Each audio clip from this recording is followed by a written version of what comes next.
Okay, so we left off with the federal funds rate, the rates banks pay for screwing up. And it's funny because I've like never found a better way to word that doesn't use the word screwing up. And so sometimes on exams, my students will write, the rate banks pay for screwing up. I think, oh, I've done a terrible job. But that's the rate that if a bank makes a mistake, they borrow money from another bank. That's the rate they're paying. We just saw that yesterday it was 0.83. It's currently in a range between 0.75 and 1. All right. The other option that banks have is that if they make a mistake, if they overlend, is to borrow from the Federal Reserve. So that's the discount rate. This is the rate the bank pays the Fed if it overlends. So I just looked it up. Actually, why don't you pause and see if you can look it up. The current U.S. discount rate. So I actually just got really sucked into trying to find their discount rate, and I can't really find it. If I look on the Federal Reserve's website for the discount rate, I can actually find minutes of the board meeting discount rate meetings. According to this, the discount rate is 0.5, but it's just not clear whether they raised it last week. Anyway, this is not super important. The reason I'm confused about it is usually the Fed likes the discount rate to be above the federal funds rate. So when it raised the federal funds rate from 0.75 to 1, I would imagine it would have raised the discount rate. I'm just not finding information on it. So I'll let you know if I do. But generally it moves with the federal funds rate in a general manner, but doesn't change as often. All right, so a nice thing to test your understanding is if what would expansionary policy be for the discount rate? Increasing it or decreasing it? It would be decreasing it, making it cheaper to make a mistake, encouraging more lending. Contractionary policy would be to increase it. All right, and I do actually have, I checked here, the Federal Reserve, I'll show you. The St. Louis Fred tables that I'm sure you're familiar with. And it does show the discount rate. You can see that it moves with the federal funds rate. It drops when there's a recession. It's been increasing. Oh, there we go. Look at that. I found my answer. 1. Okay. So it was raised to 1 last week. But generally, it's, it moves with the federal funds rate. All right, moving on. That was quite a waste of time. All right, open market operations is the most difficult of the typical tools of the Fed for students to understand, but it's very important. So open market operations is buying and selling government debt. Now, if you've ever met anyone who's a Federal Reserve conspiracy theorist, this is the thing they're talking about. It makes people very uncomfortable that the Federal Reserve is buying or selling government debt. The important thing to note is that this is a secondary market. It's actually, the Fed is prohibited from buying directly from the Treasury, so the Fed can't pay for our debt directly. The Bank of England apparently did in the middle of COVID, like they relaxed that restriction. But this is not anything fishy. But the reason why they use government debt is because it's stable and because there's a lot of it. So, buying and selling debt. What I do, take my husband's Gardening Simplified as my prop here. What I usually do in class when I'm teaching this is I say, okay, and I hand this to a student, there's a student here. If I'm the Fed and I buy this, so I'm buying this from the student, I get this, I get a piece of paper, the bank gets money. Okay, so that's just injected money into the economy. The bank gets the piece of paper, money goes into the economy.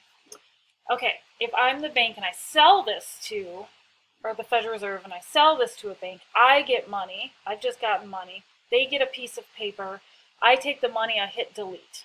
Okay, so that's how money's taken out of the economy.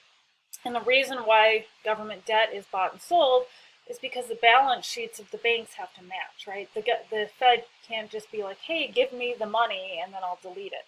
They have to give them something. It's actually very transparent. You can look at who participates in it. It's very large banks, but that's open market operations. So buying bonds, The bank gets money, the Fed gets the bond, the supply of money increases. Selling bonds, the bank has less money but gets a bond, the supply of money decreases. So it's worth asking students or you which one is expansionary and which is contractionary. Buying bonds is expansionary, selling bonds is contractionary. Now, two things.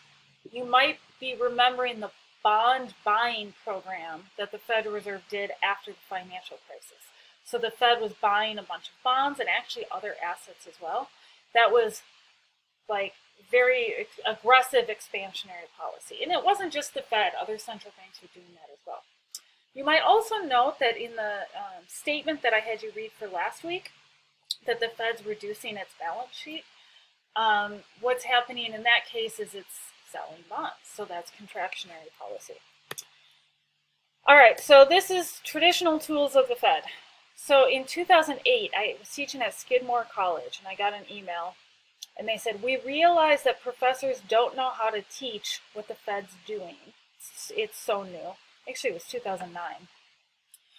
So I was invited to the New York Federal Reserve to learn about it, which I thought was super cool. I was like, yeah, of course I'll go to the New York Fed and learn about this stuff. So it's early in the morning, I got my iced coffee, and I'm like going in, I'm tired, and I see the two most gigantic men I've ever seen, like the most gigantic bodyguards. Stop right there. Okay, I was not expecting this. They searched me, they had to search my bag, all of this stuff. I'm sure I got rid of the iced coffee. And then there's someone standing in the rotunda waiting for me. Hello, okay, I'm Sarah Gunderson, or I was Sarah Bothan at the time, Skidmore College. Okay, come with me, and they take me to the elevator. Now I thought they'd say, okay, go to floor whatever, 10.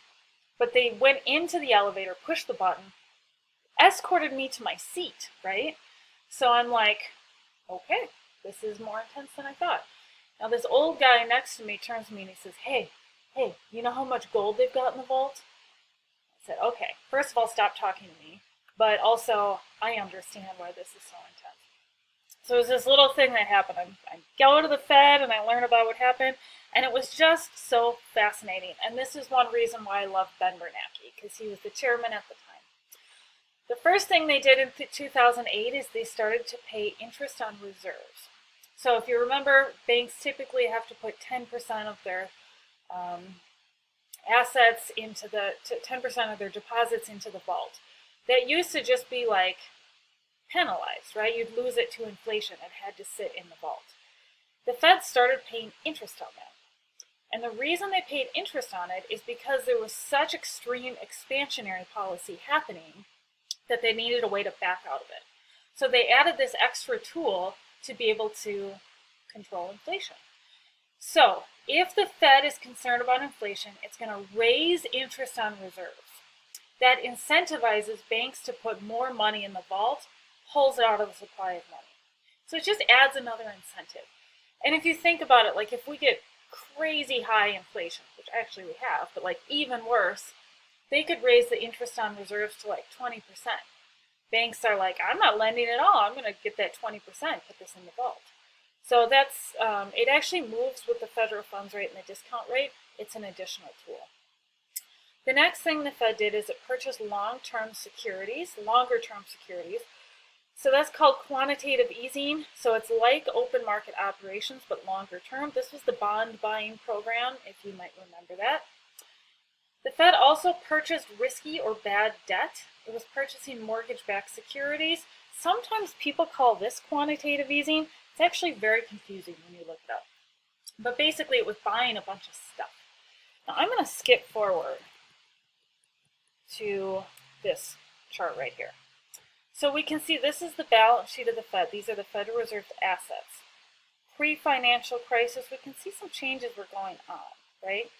A little bit of change in the balance sheet. Boom, financial crisis hits. And so what happened is this is the Federal Reserve buying stuff. You can actually see credit to AIG. I always lose it right here. Credit to AIG becomes a big part of the balance sheet. Mortgage-backed securities, all of this stuff. This is the unconventional tools of the Fed. This is the Fed buying assets in an attempt to be expansionary. Now, I'm actually going to pull this up while we're here. because we're going to start moving into the COVID response. Okay. So this is the Federal Reserve's balance sheet. This right here, that's what I just showed you. So that's 2008 balance sheet. And actually the Fed made a lot of money off this. The assets paid off. The Fed actually did quite well with this. But man, COVID hits, boom. So the expansionary policy of the financial crisis is totally much lower than the response to COVID. So COVID hits. The most interesting thing that happened, in my opinion, was the Federal Reserve. Okay, so let's just back up. Where are we at? Okay. So 2020 hits. With help from the Treasury Department, the Fed is also branching into non-traditional markets. It will now lend money directly to corporations and is preparing to roll out a Main Street program to help finance smaller firms. All right, so one of the things it started to do was typically the Fed can't lend to non-banks. It started to be able to do this. It's kind of crazy how much they've done as much this week, this is back in 2020, as they did in several months in 2028. Now they do have the advantage of just being able to dust off Bernanke's playbook. This is after the CARES Act. The $2 trillion relief bill passed by Congress to address the coronavirus fallout included $454 billion to backstop Fed lending programs. That should allow the central bank to pump as much as $4 trillion into the economy.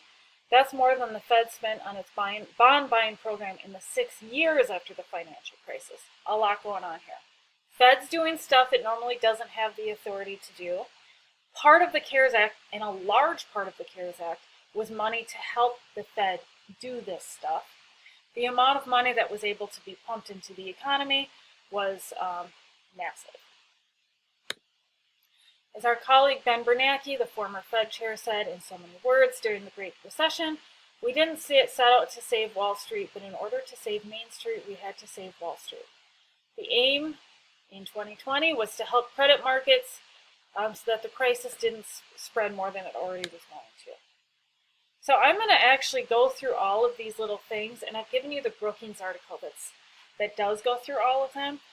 But before I do that, I'm going to stop and record a new lecture with it. I just want to mention the Fed typically can't lend to non-banks, so it had to do some odd things to get money from to other places, and in some cases needed permission from Congress. So I'll leave you here and record a new